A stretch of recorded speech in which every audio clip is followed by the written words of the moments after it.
Perkenalkan, nama saya Sela Prislia dengan MPM 22530 53054. Saya di sini akan menjelaskan tentang bilangan asli. Nah, bilangan itu terdapat ada 3, bilangan asli, bulat, dan cacah. Nah, sebelum kita memulai materi kita tepuk semangat dulu ya anak-anak. Tepuk semangat. Semangat.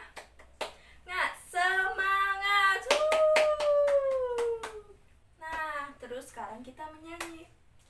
Nah, kayak gini. Satu tangan jariku, satu tangan kiriku, ku gabungkan jadi 2, jadinya jembatan.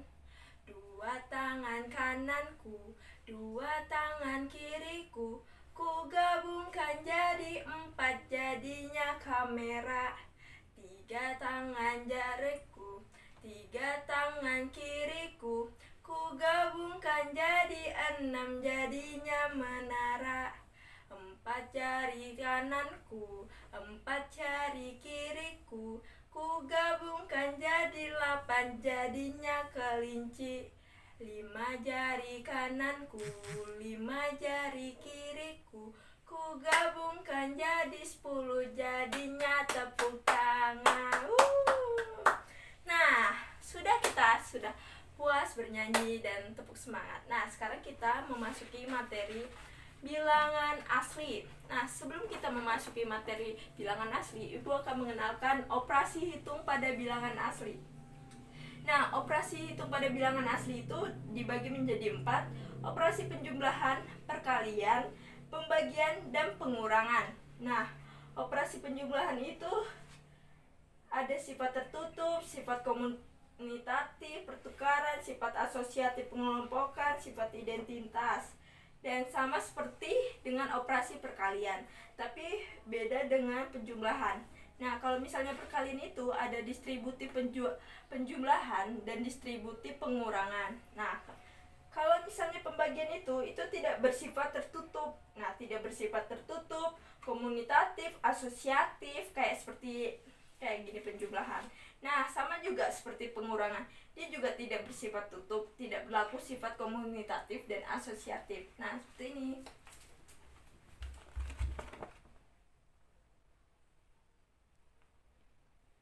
Sekarang kita memasuki materi bilangan asli. Nah, kalian itu tahu nggak sih apa itu bilangan asli?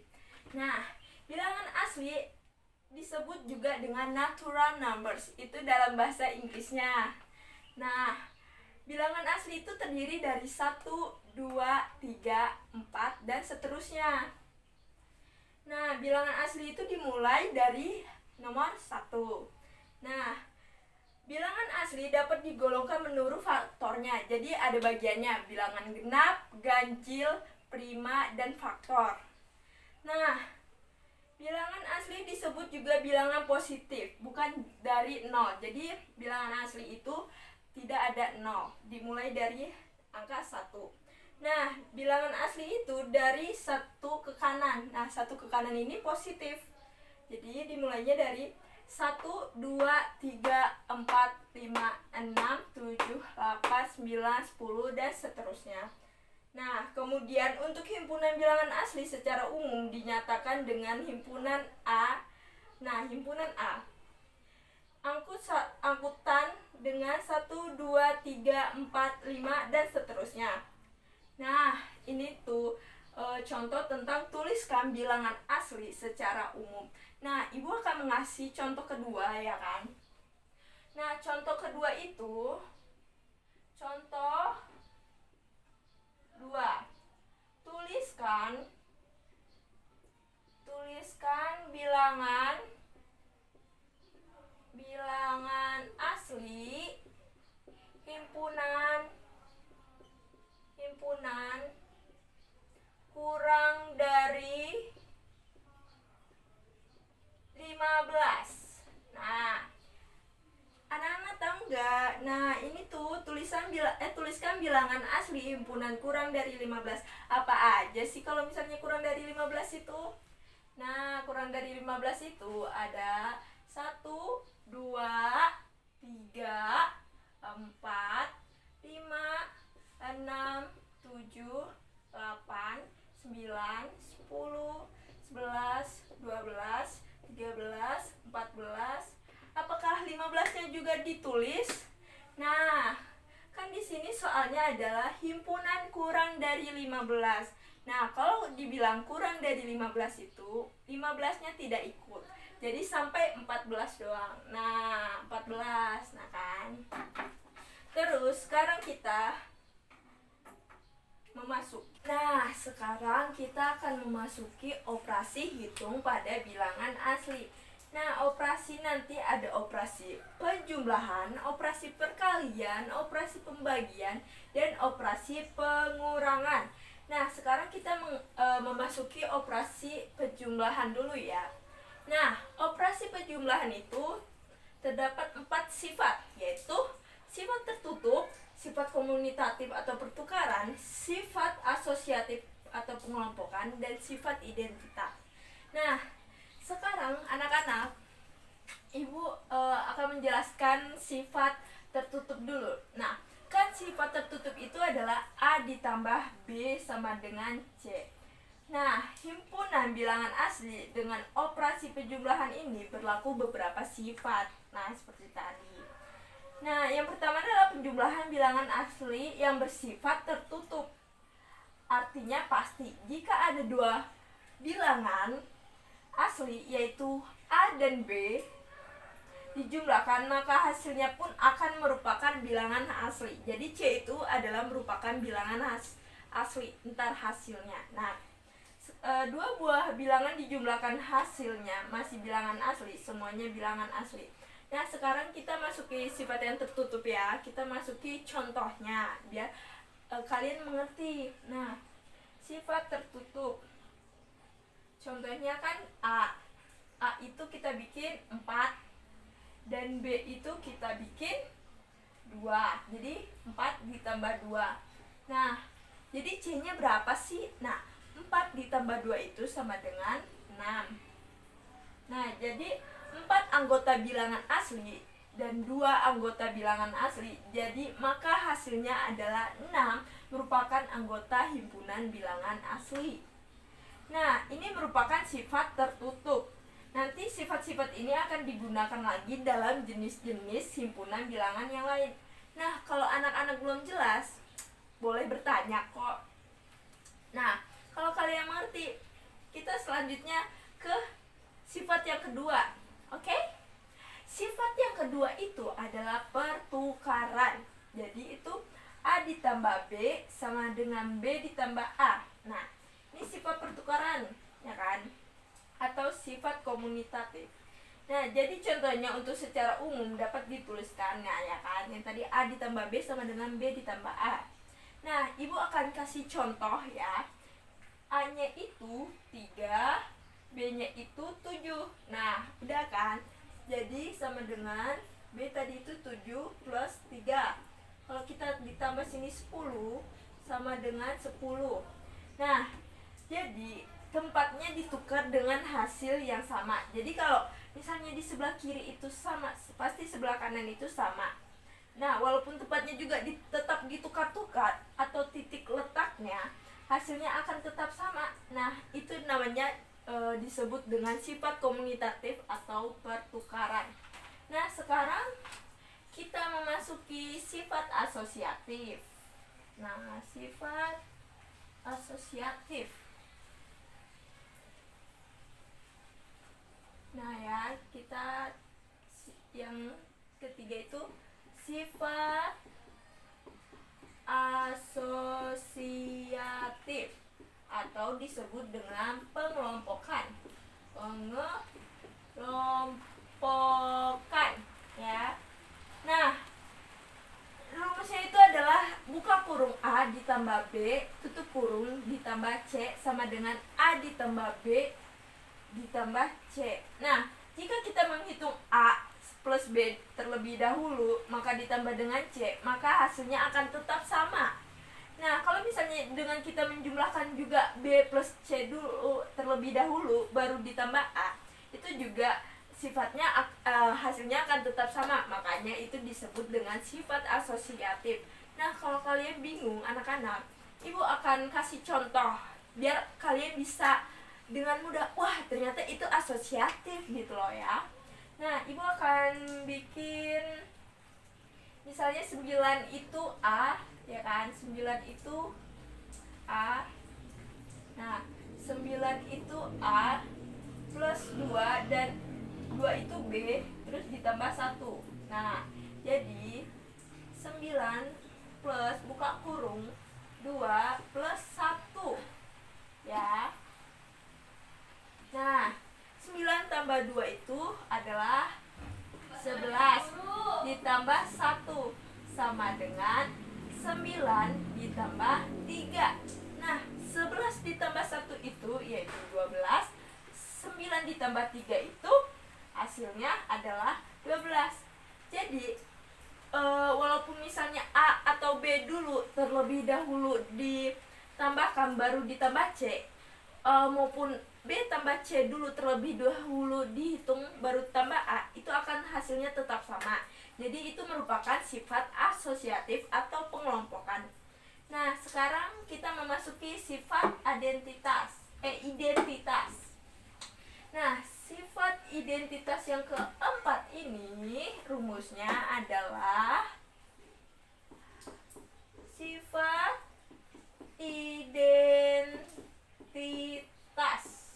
adalah A ditambah 0 sama dengan 0 ditambah A. Nah, kalian kalau mikir-mikir kok begitu sih gitu kan ya. Nah, kita tuh akan kasih soal ya anak-anak. Nah, ibu akan kasih soal misalnya A itu 5 terus 0 ya kan, itu rumusnya 0 ditambah 5. Nah, 5 ditambah 0 itu berapa sih? 5. Terus kalau 0 ditambah 5 itu berapa sih? Ya tetap 5. Itu disebut namanya sifat identitas. Nah, kemudian misalnya nih ya, keempat adalah sifat identitas kan. Sifat identitas itu apa sih? Kayak suatu bilangan asli yang A. Nah, kan A itu tadi misalkan ditambah dengan unsur identitas, maka hasilnya adalah diri sendiri. Nah, diri sendirinya itu 5. Kalau misalnya kalian ditambah 5 ya tetap hasilnya diri sendiri, yaitu 5 gitu. Nah, jadi dari sifat identitas ini maka dapat diketahui unsur identitas dari penjumlahan bilangan asli 0. Jadi setiap operasi dia memiliki itu identitasnya sendiri. Oke. Sekarang kita memasuki yang operasi kedua, yaitu operasi pengurangan. Apa tambah susah ya Bu? Kalau kalian bertanya, enggak, operasi pengurangan itu enggak terlalu susah kok. Oke, operasi pengurangan ya. Nah, operasi pengurangan untuk bilangan asli ini dia tidak bersifat tertutup. Nah, tidak bersifat tertutup. Nah, yang kedua itu juga tidak berlaku sifat kumulatif dan asosiatif. Nah, jadi sifat yang tertutup hanya terjadi jika bilangan asli A dan B dengan A lebih besar dari B. Maka, nah ibu tulis ya, kan tadi bilang A lebih besar dari B. Nah, pengurangan dua bilangan asli A dan B ini merupakan bilangan asli juga. Nah, ibu kasih contoh biar agar lebih jelas ya. Misalnya A lebih besar dari B, ibu kasih angka A itu 8, terus lebih besar dari 5. Nah, karena ini adalah operasi pengurangan, jadi di sini kita tulis 8 dikurang 5 sama dengan 3. Nah, kan 3 ini kan termasuk bilangan asli ya. Kan ibu tadi menjelaskan kalau bilangan asli itu dari dari angka 1. Nah, 3 ini kan juga bilangan asli. Jadi merupakan bilangan asli yang bersifat tertutup. Nah, kalau yang ini adalah bersifat yang tertutup. Tetapi kalau misalnya jika A-nya itu, nah A-nya kurang dari B. Kurang dari itu kan angka panahnya harus ke kiri. Jadi kita kasih ke kiri B. A kurang dari B. Nah, misalkan ibu kasih contoh lagi ya. 4 kurang dari 7. Nah, Jadi kita tulis 4 dikurang 7. 4 dikurang 7 itu berapa sih? Kan min 3 kan ya. Nah, kalau min 3 itu merupakan bilangan asli sih, tidak sih anak-anak? Kan kalau bilangan asli itu kan dari dari angka 1 kan. Jadi min 3 itu tidak merupakan bilangan asli ya. Jadi dari sini dapat disimpulkan bahwa operasi pengurangan tidak bersifat tertutup, karena ternyata dua bilangan asli jika dikurangkan maka bisa jadi hasilnya bukan bilangan asli, maka dia tidak bersifat tertutup. Untuk pengurangan juga tidak berlaku sifat komunitatif dan asosiatif. Kok kalian bertanya-tanya kok bisa sih Bu, kok bisa gitu? Iya, karena kalau misalnya kita pakai komunitatif, bisa di sebelah kirinya positif, bisa di sebelah kanannya negatif kayak gitu. Jadi itu tidak termasuk dengan operasi pengurangan. Oke. Nah, sekarang kita memasuki yang operasi komunitatif kayaknya. Ya, yang komunitatif.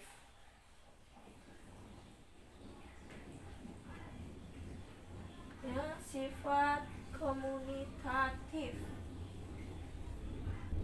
Nah, komunitatif kan, misalnya ibu tulis 3 ditambah 4 aja ya, biar gampang. 3 ditambah 4 pokok tidak berlaku ya kan. Nah, sekarang ibu akan mengasih contoh tentang asosiatif.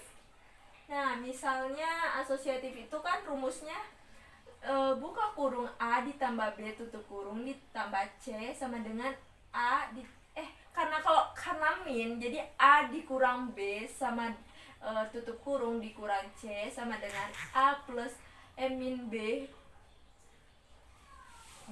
dikurang C. Kita tulis ya, A min B kurang C sama dengan A min B kurang C. Nah, misalnya kita bikin A itu adalah 12 dan B itu adalah 3 dan 4 itu adalah C. Jadi 12 min buka kurung 3 min 4. Nah, kalau kita hitung di sebelah kiri, 12 dikurang 3 itu kan hasilnya 9. Nah, kan masih ada min 4, kita tulis min 4. Nah, 12. Nah, 3 min 1 itu kan min 1. Nah, 12 min 1 itu adalah 11 dan 9 dikurang 4 itu adalah 5. Jadi kan hasilnya beda. Jadi itu makanya tidak berlaku sifat asosiatif. Nah, begitu anak-anak. Nah, kalian ada yang ingin bertanya atau kayak seru sih kayak operasi-operasi ini, atau menurut kalian itu terlalu sulit? Pasti mudah lah. MTK itu sangat menyenangkan. Nah, sekarang kita masuk ke operasi yang ketiga, yaitu operasi perkalian.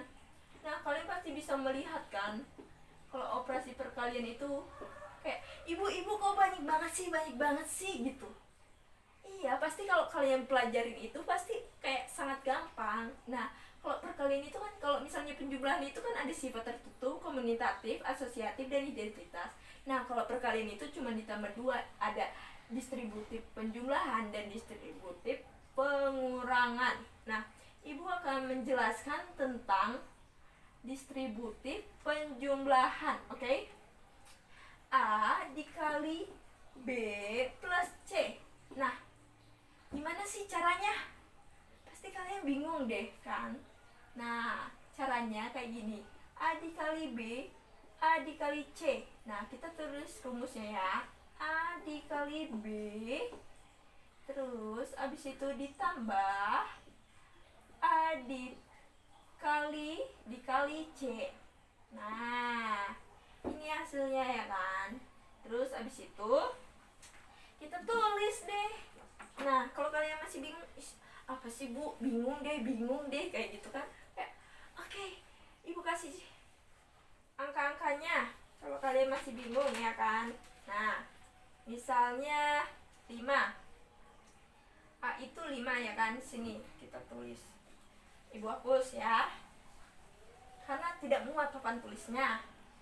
Nah, 5 dikali 4 ditambah 3 sama dengan, nah tadi kan dari A ke B, dari A ke C, jadi 5 dikali 4 ditambah 5 kali 3.